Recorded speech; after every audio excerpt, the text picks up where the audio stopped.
काल में नहीं आए। सतीश ओझा, आपसे जानना चाहूंगी, ये जो लगातार दोनों पक्षों द्वारा बातचीत की जा रही है, आप क्या समझ रहे हैं इसको, आप किस तरह से देख रहे हैं? लगातार अपने अपने एजेंडे दोनों पार्टियां उठा रही है। भाजपा के द्वारा इस्तीफे को लेकर मौन साधा जा रहा है, कांग्रेस भी इसे जो है राजनीति के एंगल से देख रही है, ऐसा लगातार छात्रों का कहना है।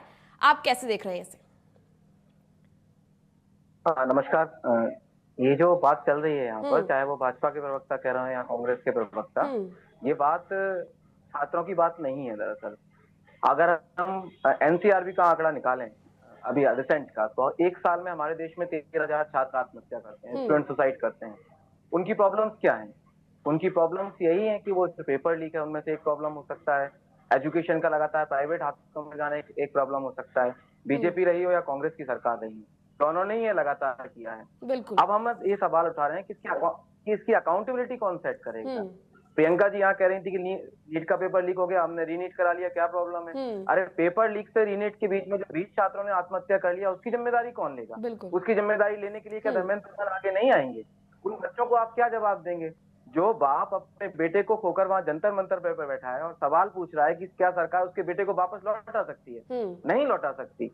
ये पेपर लीक अकेला पेपर लीक नहीं है। पिछले 9 साल में 89 पेपर लीक हुए हैं, एक के बाद एक पेपर लीक हो रहे हैं। सरकारें क्या कर रही हैं? प्राइवेट कंपनियों से एग्जाम कराती हैं, कंडक्ट कराती हैं। एक कोई प्राइवेट कंपनी कहीं पेपर कर देती है, पकड़ा हो जाता है कि पेपर लीक हो गया है, उस प्राइवेट कंपनी को ब्लैक लिस्टेड करती हैं, उसे दूसरे स्टेट में लेकिन अलाउ कर देती हैं। ये काम तो इन्हीं सरकारों का है। तो ये जो प्राइवेट कंपनियों के हाथों में पूरा एग्जामिनेशन सिस्टम को देना है, क्या सरकार इसको खुद नहीं कर सकती?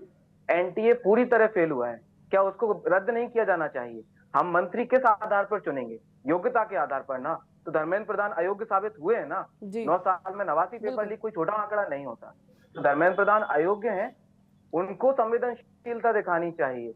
इन बच्चों पर, इन युवाओं पर, प्रदर्शनकारियों पर लाठीचार्ज करने की बजाय वो आकर इनसे बात करने के लिए ध्यान आया 20 जून को, जब छात्र पिट चुके हैं।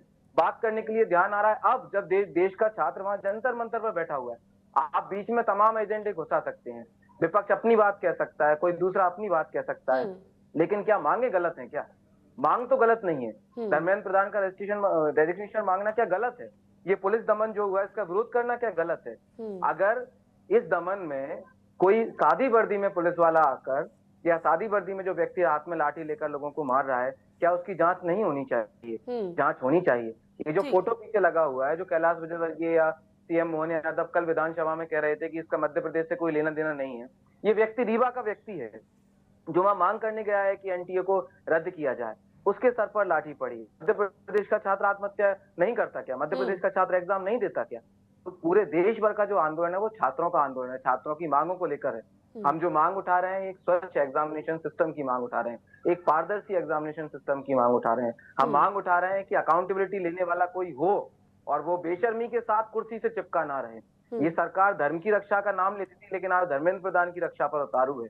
इसलिए इसकी निंदा होनी चाहिए, निश्चित तौर पर निंदा होनी चाहिए। ठीक है सतीश, आपने बहुत सटीकता से अपनी बात रखी और इसी का जवाब सटीकता से मैं आपसे प्रियंका जो है एक्सपेक्ट करती हूँ। ठीक है।